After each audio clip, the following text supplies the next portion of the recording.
Good afternoon and welcome to the Dahdaleh Institute weekly seminar series. My name is Dr. James Orbinski. I'm the director of the Dahdaleh Institute for Global Health Research, and I'm delighted today to host Saptarishi Bandopadhyay. Solid effort. Solid effort. Yeah, it was good. No, it was good. Yeah. What's the correct pronunciation? Bandopadhyay. Bandopadhyay. Yeah. Okay. Saptarishi Bandopadhyay.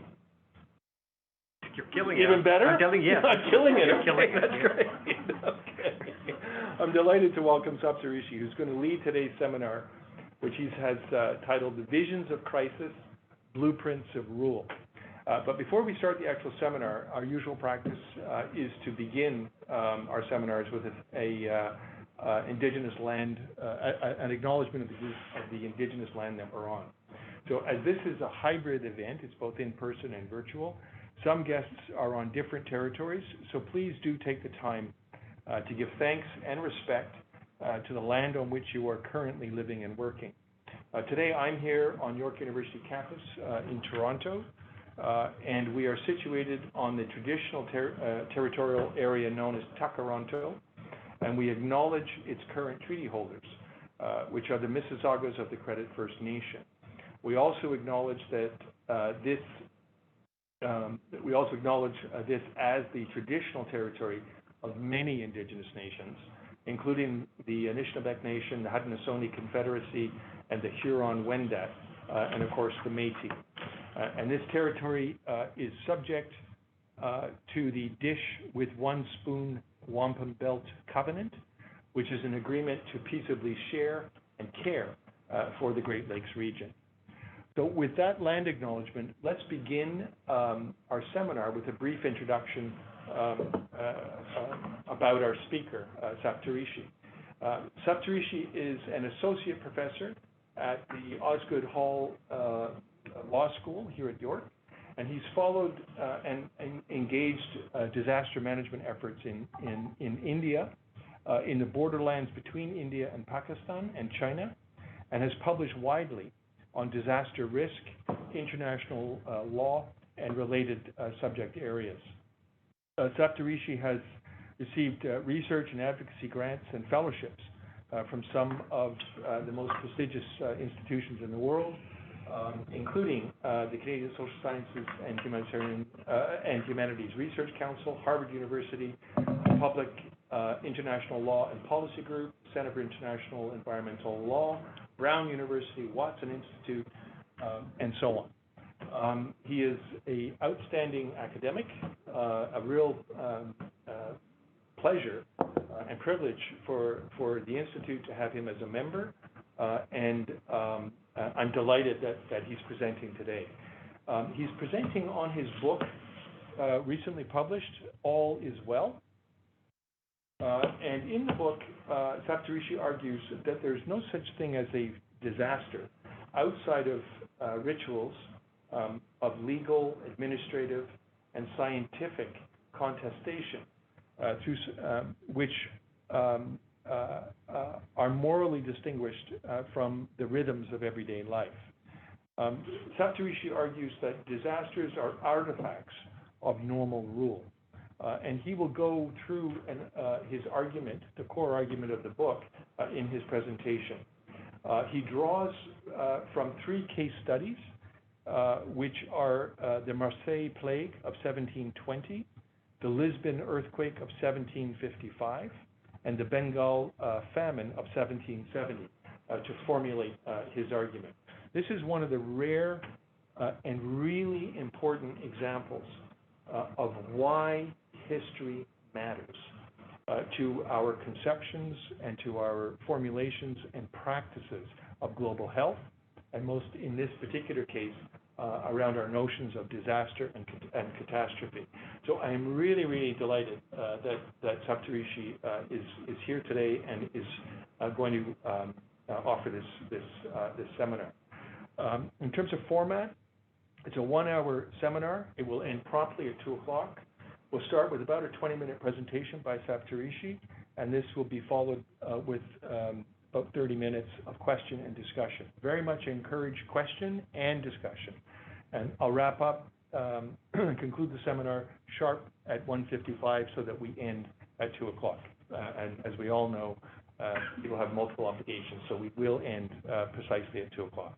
And just a couple of gentle reminders. Please mute your microphone if you're participating online, unless you're actually asking a question or engaged in discussion. And please use, if you can, the raise hand button at the bottom of your screen to ask a question. That way I know that you want to engage. The seminar is being recorded, and particularly for the people online, I really do ask you to minimize your physical movement. In other words, getting up and moving away from your camera. I also encourage you to turn on your camera so we can see you, and we can actually have a deeper sense of your presence. I'd like now to turn it over to Saptarishi, who will begin his presentation. Over to you, Saptarishi. Thank you, James. Hi everyone. My name is Saptarishi Bandopadhyay, and hello to people online. I'm very grateful to James and everyone here at the Dahdaleh Institute for both having me and for helping set all this up. I've been working with the Institute for just the past year, but I've been very, very excited to be part of the activities here, so I'm very grateful to be here. So I'm going to thank James for already flogging my book to you, so I don't have to do that. I'll come around to that later, don't worry. But to start off with, yeah, please, thank you.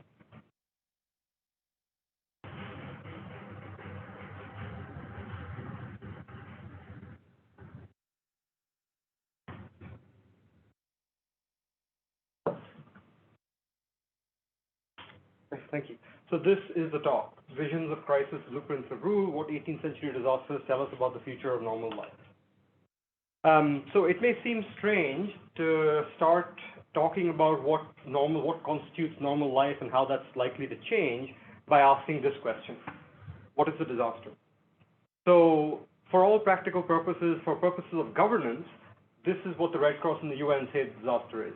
Sudden calamitous event that seriously disrupts the functioning of a community or society and causes losses that exceed the community or society's ability to cope with its own resources. And this is what disaster management is: a process and a field through which national and international experts and institutions forestall or mitigate the impact of natural hazards. So this is how we understand it. So in everyday parlance and in technical, academic, and programmatic discourse, this is how we understand what is a disaster, and this is how we understand what is disaster management. My provocation to start off in this book is that normal life is constructed against imaginaries of disaster.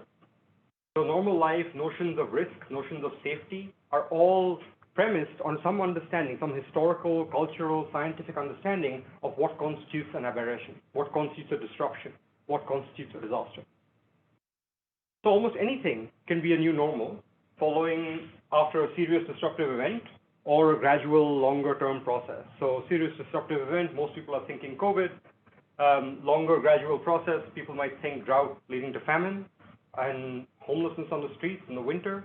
Things that we don't witness, but that can become crisis points. They can become the new normal, provided our responses to them restructure the background and the social realities in which we understand society. So if the aberration or if the imaginary of disaster is not strong enough and we simply don't care, then it's not likely to be a new normal, it's just the old normal. This is the case for homelessness in Toronto and many other cities in the West. Disaster management, in my account, is a political struggle. It's not necessarily just a technoscientific field. It's a site of historical political struggle to manage what I call conservate the relationship between nature and society. That is, our experience and the existence of something called disaster occurs between this nexus between nature and society. And part of the goal of disaster management understood holistically is to manage this boundary, is to manage natural limits and social expectations, and to create idealized political authorities that will do this management, that will do the conservation of this boundary. So, leaving this aside, to say a disaster is to assume a form of management. No disaster happens outside of some form, some thinking, some conception of management. There is no such thing as a disaster outside of rituals of legal, administrative, and scientific contestation, through which such occurrences are morally distinguished from the rhythms of everyday life. This is important because this is how we say what is normal. Because expertise, governance, tells us what is normal and what is abnormal. And depending on how expertise before the occurrence of a disaster structures life, we come to see things as whether they are genuine aberrations or whether it's just rainfall, whether it's a flood. That depends on where you live. It depends on how your society is molded. It depends on what you think constitutes good governance and bad governance, normal life and hard life. So, disaster management is this co-production of catastrophe conservation and state-like authority formation. So we can call that political authority. In the historical sense, I call it state-like authority formation because for me, so over the last 3 centuries, the modern state is the political endpoint of processes of conserving catastrophes. So the ideas, instincts, and techniques and practices of catastrophe conservation are the same as the ideas, instincts, techniques, and practices of state formation. Disaster governance is in fact normal governance. All governance is disaster governance all the time. So, come to history. So between January and May 25th in 1720, a ship, a Dutch flute flying a French flag called the Grand Saint Antoine, sails home, finally from Syria to France. Along the way, this is its landing report in France. Along the way, even though nothing seems to be wrong on the surface, its crew and its passengers are plagued by this mysterious malady. And by the time they arrive in France, 9 of the crew are dead, and a bunch of the passengers are dead as well. Now, at the time, the health authorities are composed of merchants. And the thinking behind this was that merchants have the most to lose. If they don't prevent the plague is going to take over their lives and ruin their business. So they will do the most that can be expected to keep plague out. Of course, this ignored the fact that European merchants at the time were notorious for calling plague on each other and for leaving out the fact that plague goods were arriving to town for that very reason, because it would disrupt the flow of economic traffic. But before we get to that point, it's important to understand what normal vulnerability is. So how does this happen in Marseille? For instance, a large part of the Orientalist thinking at the time was plague is common, normal, and mundane across the Levant in the Ottoman Empire. It wasn't in France. It wasn't in Marseille. So there's a question about how it comes to be that a society that was a small, sleepy town in 1660 becomes this bustling free port of massive incoming trade in 1720 and opens the doorway to something like this historic plague. The reason this happens is that in 1660, Louis XIV and Jean-Baptiste Colbert, his sort of man-at-arms, basically minister of everything at that point, decide that the way into establishing France as a foreign trade empire, as an international economic powerhouse, is to use Marseille that has been trading with the Ottoman Empire for about 2 centuries. Now, in order to do this, a large restructuring of society in Marseille has to happen. So Marseille is reimagined as this bustling commercial society, which is going to become a real hub of economic and military power. So to do this, a number of things have to change. So Marseillais originally really prided themselves on their civic virtue. They were always suspicious of merchants. They were never allowed in government. There were strict rules and regulations. There was a real sense of autonomy and civic pride. Marseille long saw itself as basically something even more sort of elite than the rest of France. And the rest of France hated them for it. The king comes in by breaking the city's historic wall and starts to immediately overturn all of the social expectations, cultural regulations, legal regulations, etc., and creates a form of dependency, both financially and in terms of governance, with royalists. So it reshapes social relations by creating a new commercial class, and through the law, through the libraries, through authors and propagandists, it basically changes the entire cultural narrative of Marseille, to the point where people are writing books at the time. Theologians start praising commerce as true virtue. People start writing books called the Le Parfait Négociant, which basically means how to raise your child to be the perfect businessman. This becomes a manual at the time. As a result of this, the government is now composed of merchants. Public civil servants are taken out of power, and merchants are put in their place. Chambers of commerce effectively become the hub of regional governance around Marseille. Now, of course, this is all being done with the knowledge that they're going to open up to free trade, which means it's being done knowing that they're going to invite the plague in. It's entirely possible that plague will follow. So the entire city itself is demolished and reconstructed. It's reconstructed by building a massive lazarette on the western edge of the city, legal codes on everything from housing to food, to crime, to taxation, to who can live and use forest products. All of these laws are completely overrun and revised so that more and more of this power is taken and centralized, which means more and more people, common people, can't hide in the forests. They can't own homes. They lose whatever property they have, and mercantilism basically establishes itself as an oligopoly of merchant bankers. So in this case, in Marseille, the government is a merchant prince. It's both invested in business and sees that as the way to ensure public governance and security. And ultimately, this urban agrandissement happens, whereby not just the cultural and legal and sort of social code of the city is changed, but so is its urban infrastructure. And the whole point is, all of this is in service of a meta-narrative that they can achieve peace and prosperity by accepting this future of living dangerously. That's the unspoken underlying rule here, that all of this is being done to invite trade in, but of course there's an unspoken cost to it.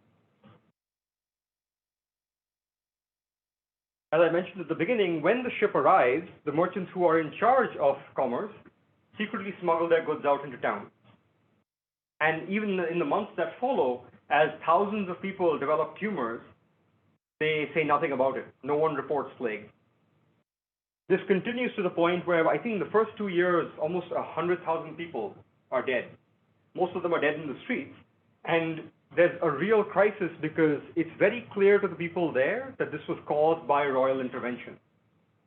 So the question becomes, how do we get around that? How does the state continue to remain in power and continue to say they are managing the disaster when there's every evidence they may have caused it?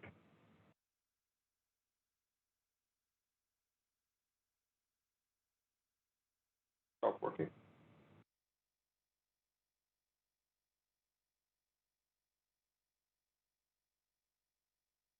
Oh, there we go. So,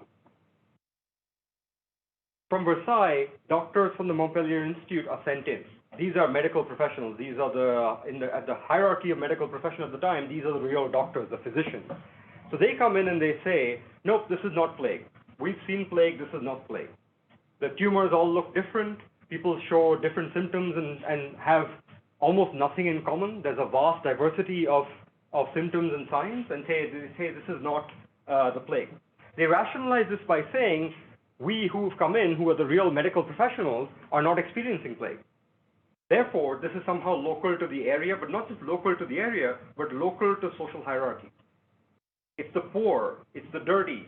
These are the people who are also fearful, who are irrational. That's why they have these symptoms. So it's made almost psychosomatic. Whereas people in the Levant don't experience plague because they're not afraid.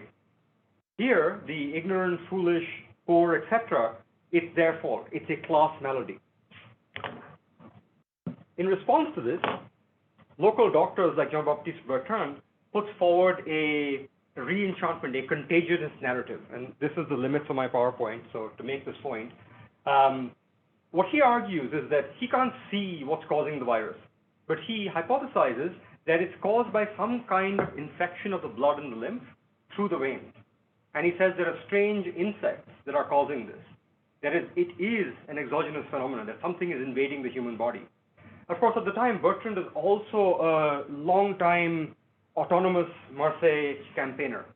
And he sees the collapse of Marseille and the taking over by the crown as the cause of all of this. So metaphysical crisis merges for him with medical crisis. And that is most I could draw on PowerPoint. But he theorizes that there's some kind of a paranormal anomaly at play.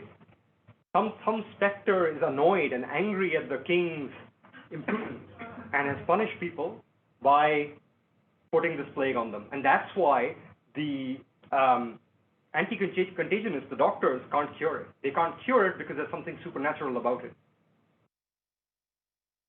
So at the heart of Marseille, at the height of the plague, there's two questions that are being struggled over between these narratives. The structural character of risk, what is it, who caused it, why did it happen to these people? And is the state the right authority to govern this? If they've caused it, potentially, and are clearly unable to control it and protect people, then are they the right people? Is this the right authority where you should locate disaster management?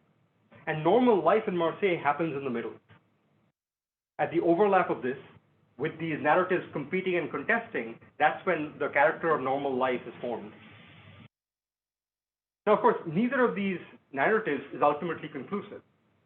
What happens is that as the plague continues, the army is brought in, the military is brought in, and the military goes into overdrive, sort of exploiting and implementing severely all of these changed legal codes that I was talking about before.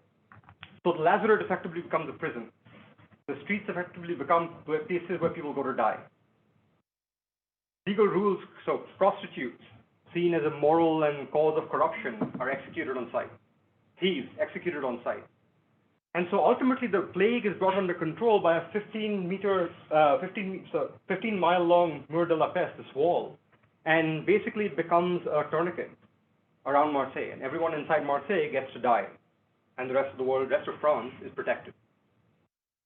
And what we see from both sides of the contagionist and the anti-contagionist arguments is that they basically ultimately give in to the new hierarchy. They give in to the social values. They give back in time when the plague is gone.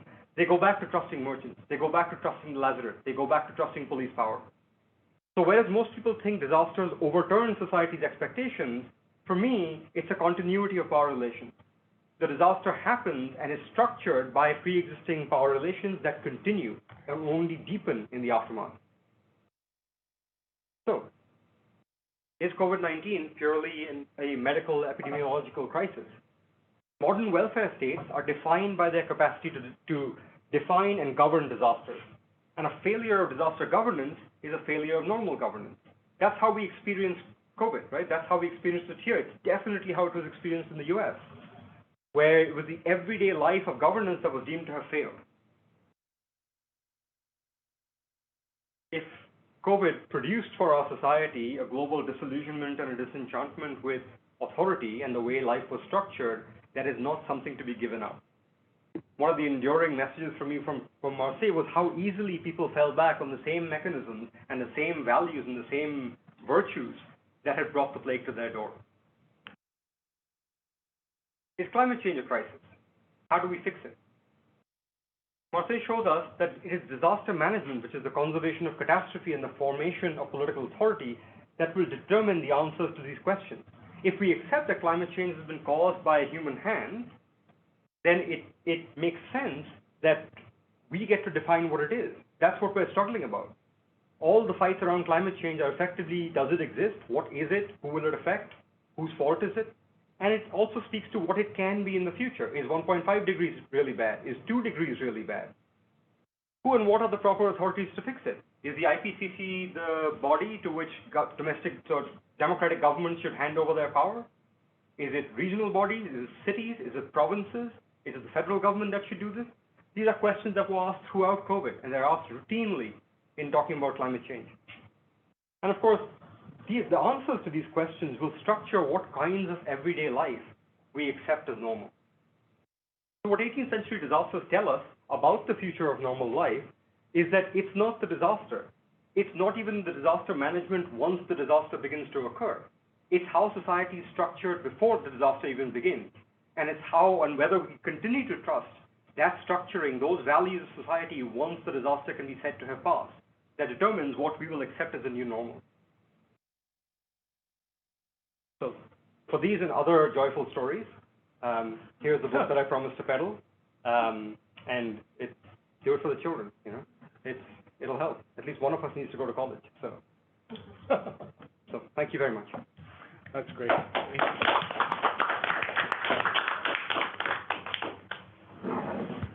So I just really encourage people to ask questions and engage discussion. And again, online, just raise your hand if you do have a comment, question, or question. And let me just reflect for a minute on this.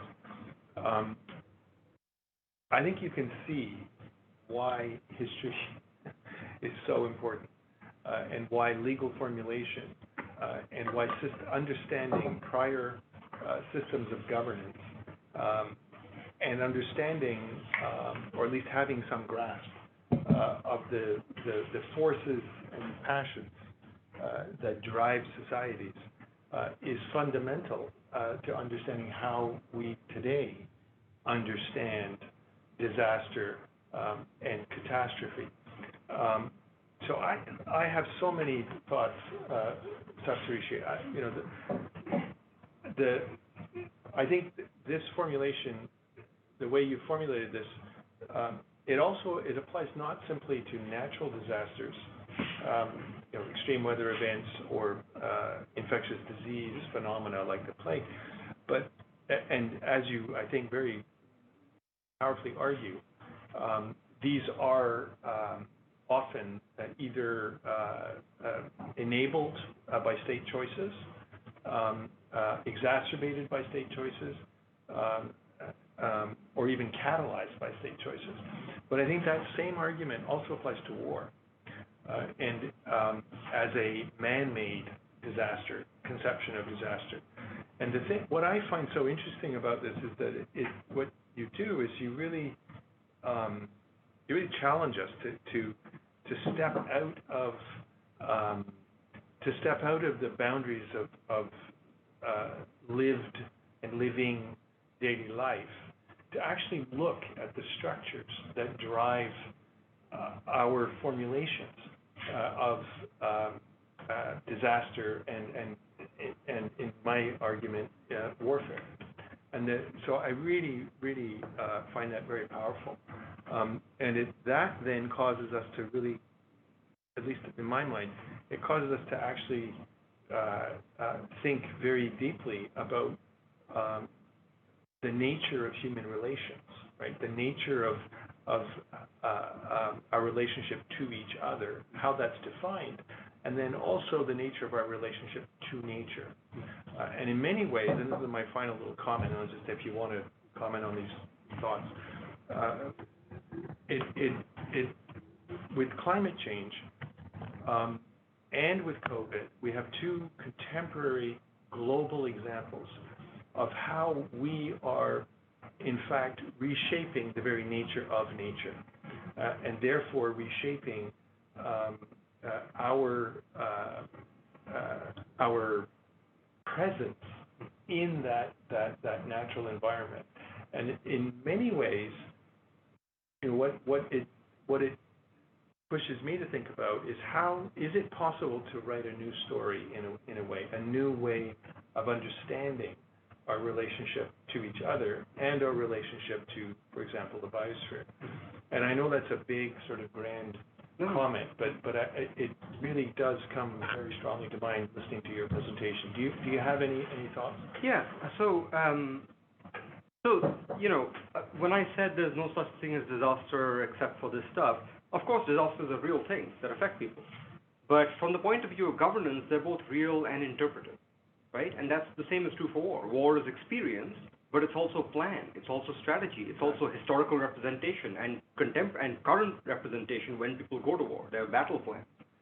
So, and this speaks to my next project, which I've mentioned to you before, I think, which is that humanitarian law structures war more than war structures war.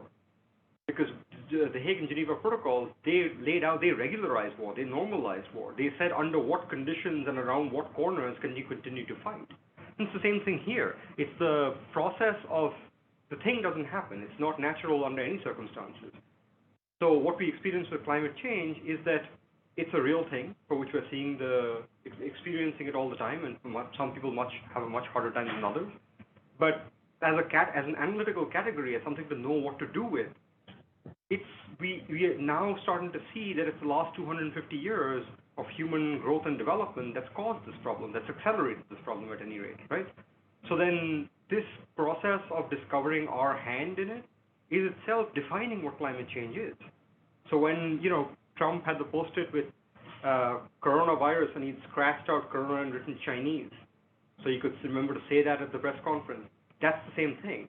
It's defining what the disaster is, who to blame for it. It's not our fault, it's their fault. Which is why people find it so hard to say, well, I didn't cause climate change, why am I paying for it? So both in the context of war or in the context of disasters, we're defining it against some kind of a good, some kind of a virtue, some kind of a normal. So disaster versus normal society, everyday life. War versus humanitarian engagement, assistance, help, which moves into development, relief, aid, etc. So these all have progress narratives to them.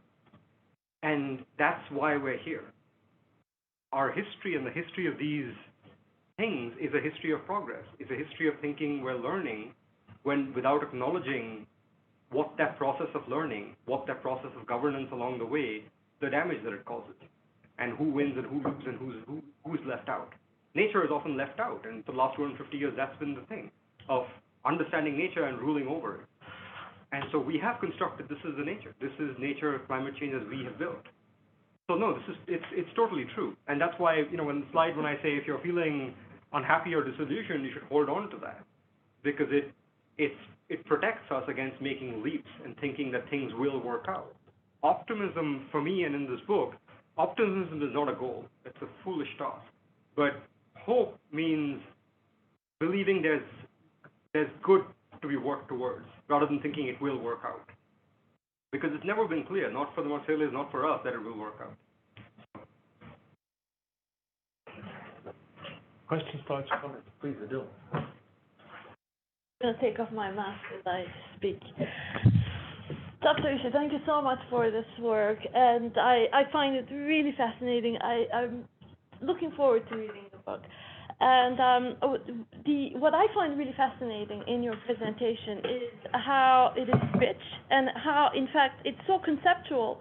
And in many ways, I recognize the questions that you're tackling with are actually philosophical questions. So I'm going to wear my philosopher hat today and ask you, and I'm going to ask maybe some hard questions here to maybe even probe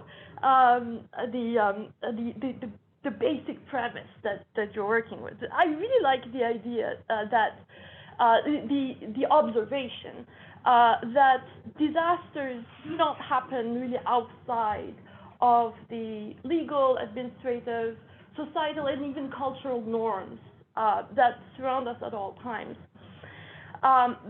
I was a little bit confused about, I know you clarified after, I wasn't too sure about what that might mean exactly, so I want to really go deeper in that. I understand that you don't mean that there is no disaster at all, that disasters do happen, of course, there's something objective about them, but I think what I understand is that whenever there's a disaster, it's always shaped by, it's always influenced by that structure, that administrative legal structure. And I very much like the examples from history. But so we can look at all the examples from history, but and it makes sense that we're always surrounded by the administrative structure around us, legal, political, etc.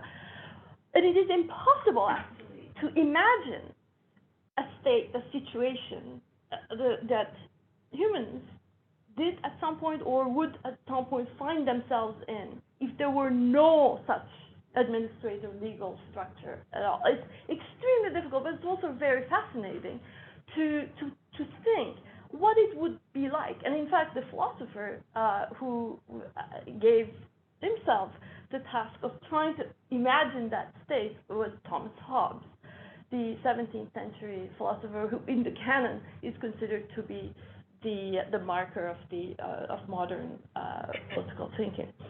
But so this is what I want to probe.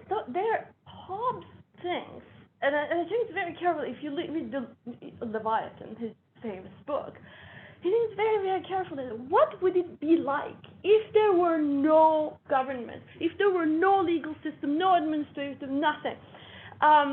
And he comes to the conclusion that the opposite, in fact, what we've been thinking about today, that in such absence, the condition of humans would be constant disaster at all times, so that in fact there is no normal outside of the governmental and legal structure. So I like to kind of put that on the table and see what you think about it. But to me then, if we look at it that way, maybe that's a kind of gestalt switch, where we can maybe look at the picture slightly differently, where we see, I mean, I understand that you know, the government and legal system does shape the way we see disasters, but then its complete absence could also be complete disaster at all times, continuous, where in fact government comes in, or the administrative system comes in as a remedy to that constant, but it's always imperfect and always in construction and always in need of kind of revisions and reconstruction, because it's never really does it completely right. So I was wondering what you think about that way of seeing it. That in fact, you know, that the human existence would be very nasty, brutish, and sure, as Hobbes has said, and that, but then we are continuously grappling with establishing that system of rules that are always kind of work in progress, like always a draft that needs to be reviewed and revised. What do you think about that way of seeing it? So speaking in philosophical terms, I see your Hobbes, and I will raise you my Kropotkin and my Marcel Mauss and my anarchists and David Graeber. So the idea here would be that what you're referring to, Hobbes had a particular conception of human character and human nature, and how it exists in relation to the environment. Right? So he also was talking about the boundary between society and nature, and there was, throughout Leviathan, he talks about how these two interact. So human nature is part of nature, right? And it's part of civilization. Whether or not a state exists or some hierarchy exists, it's part of both these things. So which is why, in my chapter on Bengal, I talk about how colonial rulers used their thinking about climate to say that because of the climate, people in the tropics had these diseases, but another one of their diseases was sort of peevishness and corruption, right? So you can see how even after Hobbes' time, this idea that there's a biological, climatological basis to human nature, that it's actually natural, coexists with what we call nature, whether or not it rains or a river floods its banks, right? So that's the first thing. Whereas these philosophers would have a very different view of what human nature is about, and which is why there's increasingly some amount of writing now about do all disasters lead to centralization of power? Must it always end with the army? Is it possible to imagine societies, even smaller temporary societies, where it isn't hierarchical power, it's cooperative governance?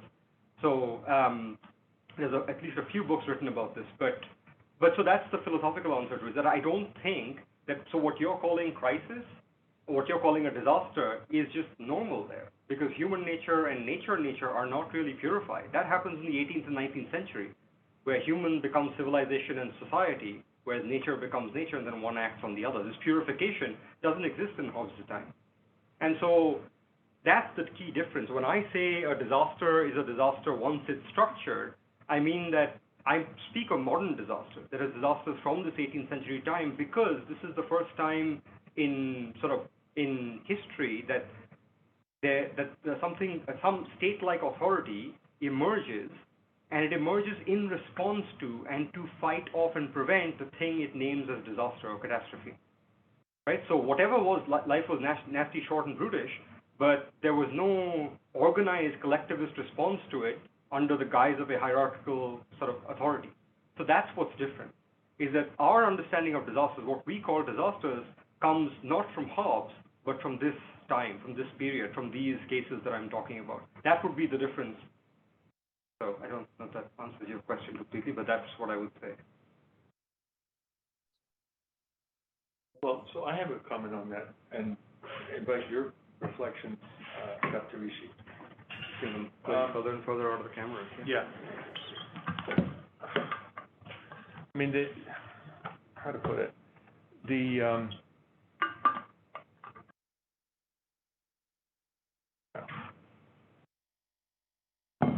I mean, you talk about the state providing a remedy, right, to the normative conception of disaster, so the plague, for example. And you also say that in many ways, and in many primary ways, the reconstruction of the state prior to the disaster has led to the disaster, right? So, to me, when I listen to your comment, it's really there is a relation. There almost by definition there has to be a relationship between the individual in a state of nature, right, and a group, a collective of some kind that is defined as a group by its social relations. Right? So the question then becomes, what is the remedy, right? So your remedy, or the remedy that Hobbes might suggest, is one where the self-interested collective enables individual self-interest, and that is the remedy that basically says that we have to anticipate the plague because it's inevitable, but it's manageable. So that's one way of doing it. The other alternative, the other remedy that from your presentation is to actually root the remedy in not the commercial or the self-interest, to call it, crudely, to lump all that there, but to actually root it in the civic, right? And to say, well, what is it about, reconstruction of Marseille that created this, this almost idyllic society, the way that you described it, where civic virtue and community is prized and so on. Is it possible to create a conception of remedy that is actually rooted in that view, accepting that we need some kind of a remedy? We can't just sort of return to this naive but knowing state of nature. Like we are social beings. We do relate to each other. We do organize ourselves. We do form families, communities, regions, states, right? So what is the remedy? What is the kind of the gestalt, if you will, of a viable remedy? So in one of the earlier slides where I talk about that they are, disasters are defined by legal, administrative, scientific, their key word there is contestation, right? So our dominant understanding of emergency and disaster management is quite technoscientific. It is science, technology, etc. that runs the show. For a certain section of scholars in this area, more and more power should be given to localism, to indigenous communities, to smaller communities who have ideas about their own society and their weather and their climate. But the key thing is that whatever solutions we find, and it may not be purely civic or purely scientific or purely indigenous or something else, or cultural, if you like, but it's political struggle that's the key to this, which is disaster management, however is always reconceptualizing the past and projecting a future. And people struggle to control the levers to doing that. So everyone is casting these hegemonic interpretations onto society. This is what really happened. That's why this person is to blame. That's why I will fix the problem in this way. Politicians, lawyers, legal judgments, legal cases are entirely about this. These were the facts. This is how the facts played out, and therefore they violated the law, and therefore horrible things will happen if we don't fix it. So this narrative of the past and the present is the site of constant struggle, and that's what I'm calling disaster management. So whatever the balance is will be struck there and through that process. So just have one comment, and then now. Hold on, James. We actually have a question from the audience, if you don't mind, to take. Oh, good. Yeah, this is coming from Alexis. So I'm going to unmute her, and she'll have the floor. Just give me one moment here.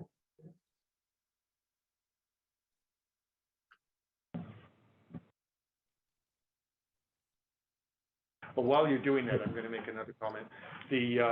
So it calls to mind an engineer, in fact, who was one of Canada's great philosophers, but who started in engineering. It's Ursula Franklin. And Ursula Franklin was I don't know if you're familiar with her. The name. Yeah, so she was what I would describe, and I think she would self-describe as a radical feminist. That's the first thing. The second thing is that she was a radical pacifist, which meant for her that was not synonymous with being passive, but being actively engaged in constructing a new way of approaching conflict. And she wrote a book which was one of the original Massey lectures, and it's still in print and still widely used, and it is called The Real World of Technology. And what she did in that book was she really defined technology not simply as a techno-scientific tool or product or process. She said, and she was deeply mindful of the science of technology, as she was an engineer and a leading physicist and engineer on metallurgy and the physics of metallurgy. But what she defined technology as, very simply, the way we do things around here. And here is very local, and the way we do things. So it was very much about governance, very much about a participatory process, very much about the way in which particular technologies, including processes, actually shape and reshape society. Right? So I think there's something there that is I think highly relevant to your argument. And that might sort of bring it to a particular perspective that says there is a way to create what was the language that you were using, Adil? There is a way to create other remedies, if you will. So anyway, that's a thought. Thank you. Go ahead, Alex. Alexi, did you have a comment? Okay, well, if you do, Alexandra, just unmute your microphone and I'll watch for that. But in the meantime, go ahead, Nell. Writing. I'm sorry? That's what she's writing something. Oh, please go ahead. You talked about, when you were talking to James earlier, you talked about blaming. There's a lot of blaming. It's never us, them, and that's part of the challenge, solving climate change. That sounds to me as lack of responsibility. And then you talked about hope, how hope is very, very important. In your opinion, can hope inspire responsibility that's missing? And I'm also very curious about all as well. How did you get that title? Oh, so I'll start with the easy part. The title is stolen from, let's say in the first few pages. It is? The movie? No, a few centuries before that. So after the 1755 earthquake in Lisbon, Voltaire criticizes people who are saying that, well, even if this earthquake happened, this is still the best of all worlds. And the way that was translated by the poet Alexander Pope was by saying that whatever is right. In translating that, Voltaire says, tout est bien is actually all is well. So that's where it comes from. So it's 3 centuries old, tongue-in-cheek, not me. So to your question about responsibility and hope. So for me, the lack of responsibility comes from hubris. The lack of responsibility comes from a lack of humility in the way in which we constantly engage in everyday processes that contribute to the problem, right? So when you say, what is there to hope, or how would you construct hope? Hope has to be found in that struggle. In this political struggle where, what am I trying to do with this book? My goal with this book is to try to contribute to this debate about perpetual debate about what is a disaster and how do we fix it, by saying that we have to start from realizing how we've caused it, how freedom, prosperity-thumping elites cheat their own people. This is a story everywhere in the world, right? And so any hope that has to be found can only be found when that responsibility is assumed, when that responsibility is taken and somehow dealt out, right? So this is, and keep in mind, the responsibility problem is an intergenerational problem. Why a generation now responsible for their forefathers did, etc. And so then we talk about reparations, we talk about privilege, all of this stuff. These are all words that are effectively trying to say you cannot succeed, you cannot settle the debates that we need to settle without people first taking responsibility, without people first being humble about what's, and honest and real about how we've come to this point. Scientists are able to now say this is what caused climate change, but of course no one's going to take back medicine, no one's going to take back the costs of scientific innovation and the evolution of the steam engine, right? No one's going to walk any of that back. That's why this is a complicated problem. But there are things we can walk back, like colonial rule. There are things we can walk back, like what were the costs, what were the kinds of discourses by which science was just justified based on hocus-pocus elitism and cruelty. And we continue to do that today. That's why homelessness is a common problem that people walk by. But in the winter, it becomes a crisis, and then someone declares an emergency. It's that shift. So in stopping that shift is the hope. That's the most we can do, at least for me. Thank you.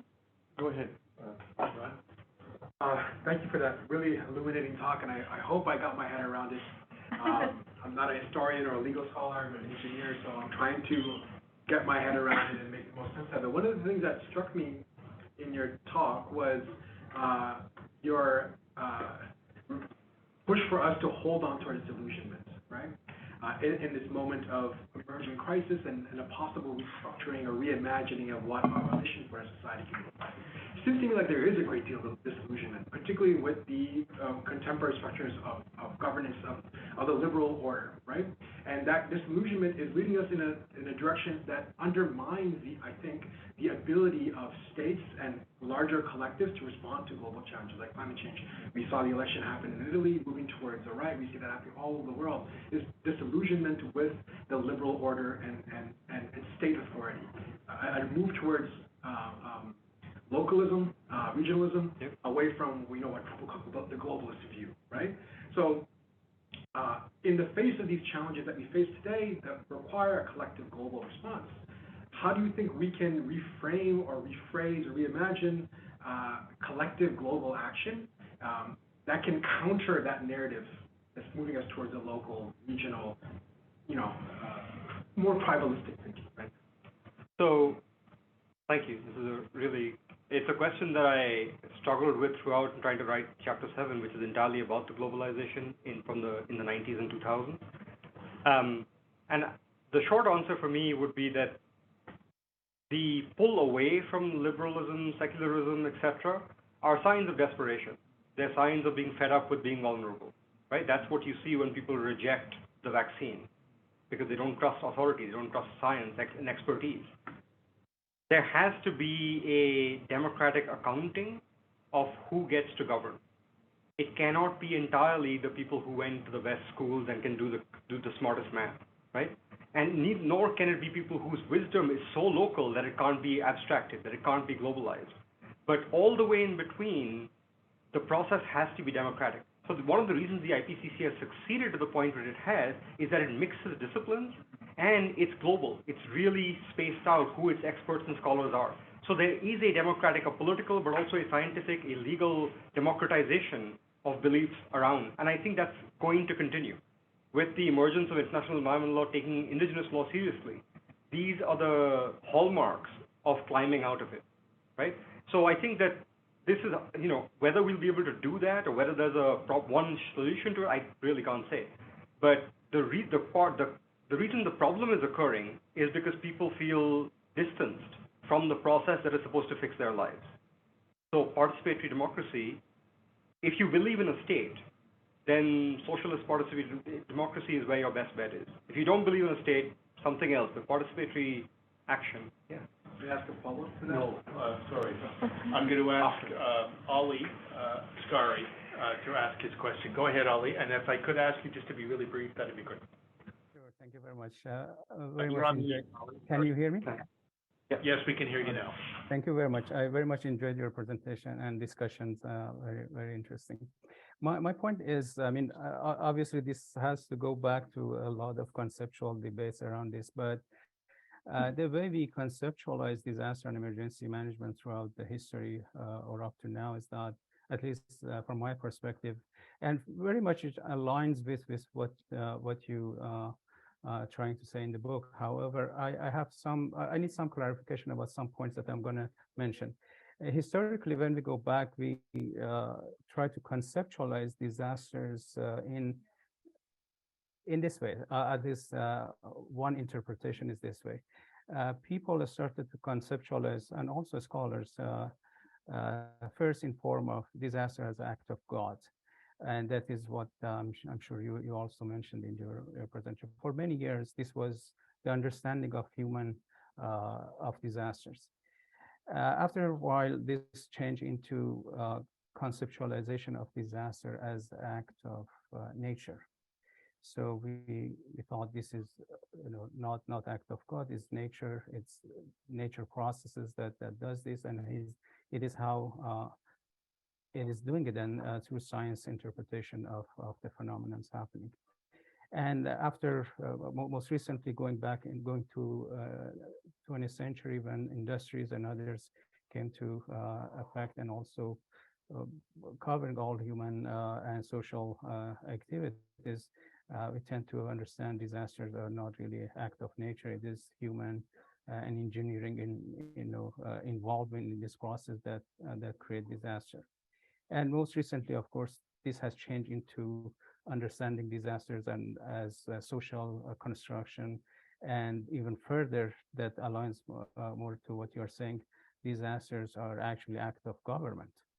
And the issue that I have, or at least I need your own thought about, is I'm not looking at it as disaster management phenomena or construct. It is more of the government rather than disaster management, because disaster management, the way we understand it, really didn't exist to a lot of extent in 18th century or even 19th century or even 20th century or even now in many countries.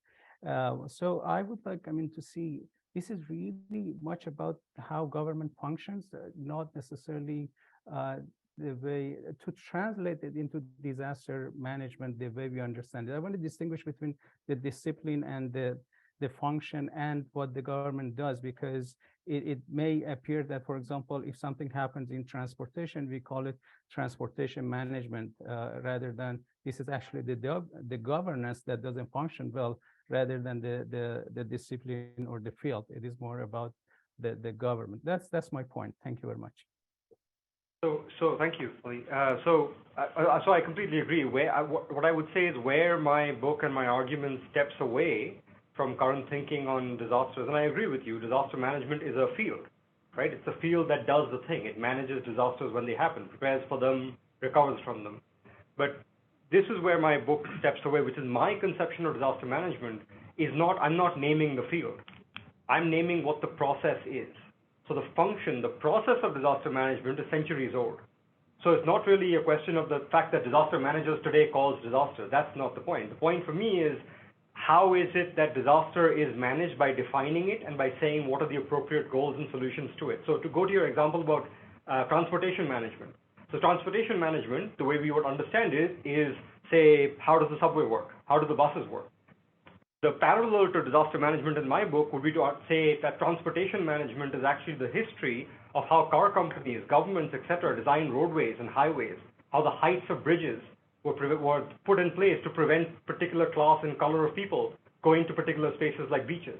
So that's the conception that so it's not written to be sort of counter to what the field is, but counter to how the field conceives of itself and how we should conceive of the process of disaster management. Yeah, thank you. Okay, well, I'm going to unfortunately, I have to call the seminar to a close. We have lots and lots of other questions from Sarah and Adil and Ali and myself. But I'm just going to offer this thought. You referred to Saptarishi. First of all, I want to thank you for a fantastic seminar.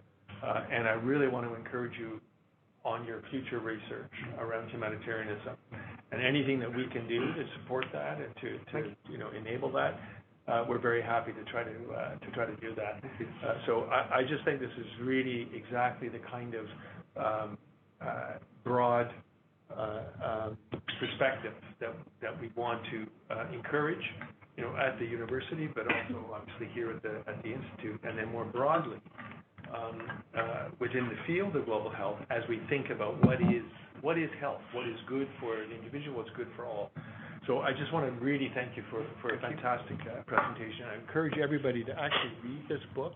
It's very well written, very easily to read. It's not sort of laden with all kinds of academic kind of 4 years of editing out the academic. Yeah. Killable words. I mean, it's beautifully written, so I would very much encourage people to read it. And so with that, just thank you again, Saptarishi. And I'll just close with one very quick comment. Václav Havel makes a very careful distinction between hope and optimism. And I think what we've seen here, what Saptarishi asks us to do, is not fall into the delusion of optimism.